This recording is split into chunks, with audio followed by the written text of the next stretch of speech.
오전에 김영원 의원이 본인이 공수처 수사 대상이 아니라고 생각한다고 발언했는데요. 네, 그렇습니다. 어불성설인지 본인이 알 것이라고 생각합니다. 그리고요, 갓근은 오얏나무고 오이밭은 신발끈입니다. 앞으로 잘 알지 못하는 말 함부로 대답하지 마세요. 알겠습니다. 그리고 질문에 대한 답변 명확하게 해주시기 바랍니다. 화면 좀 보시죠. 장관과 통화하고 나서 김영원 의원이 어떻게 돌변했는지 보시겠습니다. 8월 17일 국가인권위원회는 18일 국방부에서 박정원 대령의 징계가 있다는 것을 알고 8월 18일 오전 임시 상임위원회를 소집했습니다. 박 대령 긴급규제 논의하려고 소집했겠죠.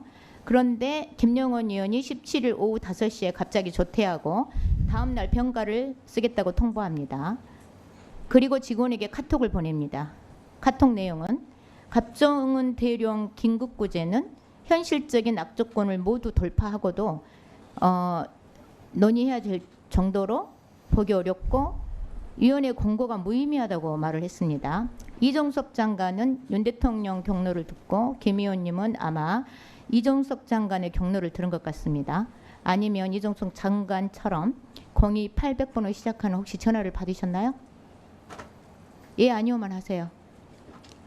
대답을 좀 하세요. 대답을 하라고 할 때는 안 하시고. 현재 받으셨어요? 안 국가인권위원회는 인권 예, 좌파들의 아니오만 하시라고요. 해방구가 되어 있는 실정입니다. 자, 김영원 의원 처음에는 뭔가 할 것처럼 박 대령에게 당부도 하고 수사 똑바로 해라 이렇게 격려도 하고 장례식장도 하고 그랬는데요. 갑자기 돌변한 것을 보면 절도의 권력 앞에서 꼬리를 확 내린 것이 아닌가 합리적 의심이 좀 듭니다. 갑자기 돌변한 자, 사실이 전혀 없습니다. 안 물어봤어요. 자, 인권위 운영규칙 20조에 따르면 긴급구제 조치는 상임위원회에서 심의 의결할 수 있습니다. 말 그대로 상임위원은 언제든지 발생할 수 있는 긴급구제 사건을 위해 상근하고 있는 겁니다. 아시기 바랍니다. 의원이 상임위원 맞죠? 대답 좀 하세요. 이때는. 상임위원 네, 아니에요? 비상임이에요? 맞습니다. 근데 상임위원 김영원 의원이 안 나와서요. 박 대령 긴급구제 논의가 안 되고 무산됐습니다. 그리고 8월 29일 김 의원이 위원장으로 있는 군 인권소위에서 박 대령 긴급구제 사건이 기각됩니다. 기각시키려고 안 온 것 같아요. 자, 화면 보십시다. 그렇지만은 마지막으로 박 대령을 구제할 수 있는 재심이 있었습니다. 1월입니다. 1월. 재심 결과는 인용 1명, 기각 2명이었어요. 그런데 김용원 의원, 저기 서 계신 의원님이 기각으로 의결하겠다고 회의를 종결했습니다. 소위원회는 3명의 의원들이 전원 합의로 결정되는데 전례 없는 기이한 방식으로 의결을 해버렸습니다. 원칙상 전원 합의가 안 되면 더 심도 있는 논의를 위해서 전원위에 상정하는 것이 원칙입니다. 그렇죠? 그것이 원칙입니다. 관례고. 저도 인권위원이었어요. 대답만 하세요. 원칙입니다. 박정원 그것도 모르시면 대령의 대답만 하시라고요. 원칙인지 몰라요? 알아요? 아니 저도 말씀드릴 기회가 있어야 되지 않겠습니까? 간단히 대답하세요. 간단하게 말씀드리겠습니다. 아니요, 2023년 됐습니다. 8월 자, 다음에 29일 질의할게요. 들어보세요. 박정원 대령 자. 긴급구제 신청 사건을 자, 기각하는 화면 데는 띄워주세요. 띄워졌나요? 네. 긴급구제 신청 자, 8월 인용 한 29일 명의 긴급구제 기각 2명인 신청을 이 기각하는 데는 결정을 더불어민주당이 지명한 비상임 인용 인권위원도 의견을 낸 다른 찬성을 의원이요. 했습니다. 김용원 의원님 의원님, 질문하지 않는데 계속 발언하시는 거는 아니 발언 의원의 자. 발언을 지금 방해하고 계시는 거예요. 아닙니다. 답변할 기회를 주셔야죠. 답변을 요구하지 않고 있지 않습니까? 네. 아니 서미아 의원님 계속하세요. 인용적으로 이렇게 자, 김용원 허위 의원님. 사실에 좀 멈춰주세요. 시간 좀 기초해서 멈춰주십시오. 전혀 사실을 왜곡하면 말입니다. 그것은 답변할 매우 기회는요 부당하지 시간이 않습니까? 없으니까 따로 드릴게요. 네. 의원님 자. 계속 질의해 주십시오. 인용 의견을 낸 다른 의원이 인정할 수 없다면서 서명을 안 했습니다. 김영원 의원은 한 사람의 인권 문제가 다수결 게임 정도로 생각이 되는 것 같아요. 김영원 의원은 박 대령의 삶을 통째로 부정했고 국가인권위원회 이름으로 박 대령 진정 사건을 갖고 막무가내식 결정으로 철저히 정치적으로 이용한 것으로 보입니다. 천만의 말씀입니다. 들어가세요. 들어가십시오. 정진석 실장님, 네. 아니 답변할 기회를 최혜병 주셔야죠. 수사 아니 정진석 답변할 실장님, 기회를 최혜병 주셔야 되지 수사 않겠습니까, 들어가세요. 위원장님? 김용원 의원님 발언 시간 다 종과되면 답변할 기회를 잠깐 드릴게요. 지금 더 이상 말씀하지 마시고요. 정식 실장님, 네, 여기 있습니다. 정진석 네. 실장님, 지금 최혜병 수사 예압을 받고 있는 김영원 의원을 차기 인권위원장으로 추천한다는데 대통령실에서 그렇게 준비하고 계신가요? 아직 그 사실입니까? 인선 내용은 제가 모르고 있습니다. 모르십니까? 예, 1분 더 주십시오. 네. 예, 실장님, 김 의원의 막말과 반인권적 인식이 위험 수준을 넘고 있습니다. 김영원 의원은 공무원 행동 강령에도 명백히 위반되는 무자격 의원인 것을 좀 꼭 명심해 주시기를 부탁드립니다. 저는 어떤 이상입니다. 기회에도 저기 발언을 신청하고 하세요. 지금 질문하지 않는데 지금 계속 발언하고 있지 않습니까? 네, 조금 말씀드릴 시간을 주십시오. 저기 서 의원님 질의가 끝났나요? 질의 끝났고요. 보충 질의 때 다시 하겠습니다. 네. 그러면 예, 그때 답변하도록 해주세요. 김용원 김영원. 상임위원 간략하게 말씀해 주세요. 예, 저는 막말을 하는 인권위원이라고 비난받을 정도의 막말을 한 사실은 없습니다. 인권위의 회의, 그러니까 상임위원회나 전원위원회에서 저의 발언을 무조건 제지하고 왜곡하고 방해하고 이런 행위들이 아주 장시간 계속되고 저의 이 인격을 모독하는 그런 발언들도 수시로 나와서 거기에 응해서 아주 짤막한 한마디 말 무식하다 또는 버릇이 없다 이런 정도의 말을 한 것이 비난받아야 될 정도라고 생각하지는 않고요. 그다음에 이 작년 8월 29일 날 박정훈 대령의 인권침해 진정사건 긴급구제 신청 건에 대해서 기각 결정을 한 것은 만장일치로 했는데 거기에는 더불어민주당이 지명한 비상임위원도 적극 찬성했다는 말씀을 드리는 것이고요.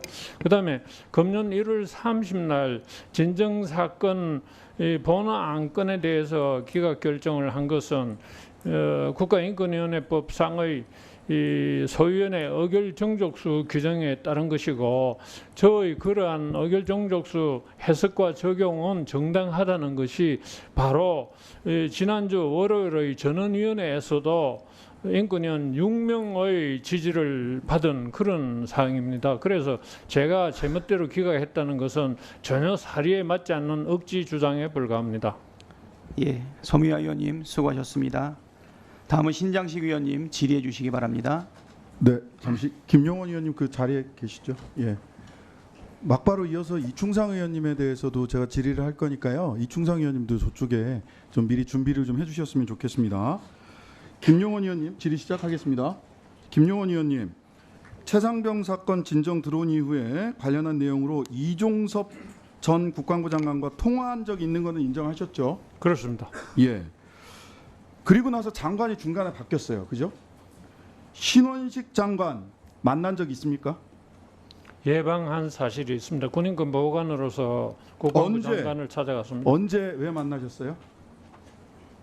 제가 제가 군인권 보호관이 취임한 이래로 이종섭 장관을 방문해서 한번 지무실에서 만난 적이 신원식 있고요. 장관 만난 시기를 신원식 말씀하시라고요. 장관으로 변경된 이후에도 한번 찾아가서 만난 그 적이 있습니다. 언제 무슨 이유로? 정확한 날짜는 기억하기 어렵고 군인권 정진을 위해서 23년 12월 초에 신원식 장관 만난 것으로 저는 알고 있습니다. 예. 사건 심의 앞두고 이종섭 장관이랑 통화하셨고요. 그리고 신원식 장관 직접 만나셨어요. 이게 박대령 긴급구제 관련 건으로 이종섭 장관 통화 이후 입장 번복한 전례가 있고 정황상 수사 외압을 의심하는 통화 이후에 신임 국방부 장관을 만났다면 외부의 압력이 이종섭 전 장관이나 신원식 장관 통해서 김용원 위원에게 작동했다라고 보는 것이 합리적으로 보이는데 어떤가요? 바로 그런 식의 주장이 결국은 사실의 왜곡, 조작을 낳고 있는 거고요. 자 잠시만요. 김용원 의원님 잠시만요. 말씀 그만하세요. 이 말씀은 김용원 꼭 드려야 상임위원 되겠습니다. 제12차 전원회의에서 이 말씀은 인권위원회 꼭 드려야 되겠습니다. 저 말씀 좀 제지해 주십시오. 전원위원회에서 운영위원회에 참석해 느끼는 국회가 구태, 왜곡, 조작, 선전, 선동의 전초전, 모욕하고 조롱하는 나쁜 벌을 버리지 못하고 있다라고 얘기하셨는데 지난번 운영위원회에서는 본인 발언 때문에 물이 일으켜서 죄송하다고 사과했죠. 그 사과한 것과 국가인권위원회 전원위원회에서 발언한 거 어느 게 진짜 김용원입니까? 지금으로부터 23년 전에 자, 여야의 제지해 합의로 주십시오. 김용원 의원 아니 저 자, 지금 이충상 질문을 의원. 아니 해서 질문과 답변을 관련된 드리는 겁니다. 답변을 해주세요. 답변할 네. 시간을 이충상 줘야 의원 되지 나와주세요. 않겠습니까? 아니 말씀드려요. 어느 게 진짜 답변을 김용원 못하게 의원이 하면 안 물었으면 되잖아요. 거기에 답변을 하셔야죠. 아니 지금 전혀 그게 태도가 답변을 다른 드리고 말씀하시잖아요. 있습니다. 그 이충상 위원께서 이거 한번 보시죠. 이충상 위원 저런 발언하셨어요. 김용원 의원도 기레기, 기저귀, 뭐 훈련소 자살자에 없다 이런 얘기하셨고 다음에 군 사망 유가족 군인권 보호관이 고소고발하셨죠. 인권기구 모니터링 NGO 의장이 이충상 위원의 발언에 대해서 우려 표명했습니다. 모욕하고 조롱하는 나쁜 벌은 못 버렸다. 김용원 의원 말씀하셨고 이충상 위원의 혐오 발언에 예방교육 시켜라라고 인권위원회에서 권고 있었습니다. 김용원 의원은 대통령이 지명하셨고 이충상 의원은 국민의힘이 지명하신 분입니다. 지금 인권위원장 이 검증 절차 들어가셨다고 하는데 저 두 분 인권위원장으로서 자격 있으십니까? 비서실장님. 네. 그 제가 뭐 평가할 대목은 아닌 것 같습니다. 예, 위원장님 저 답변 시간 좀 주십시오. 네. 국회에 나와서 인권위 상임위원이라는 분의 입에서 그 인권위가 좌파의 해방구다라는 말을 용납할 수가 없습니다. 사과시켜 주십시오. 무릇 인권이라고 하는 것은 인간의 존엄성 보장을 위한 보편적 가치를 실현하는 것이고 고양하는 것이지 그게 무슨 이념을 초월하는 것이지 좌파 우파가 어디 있습니까? 좌파의 해방구라니요? 용납할 수가 없습니다.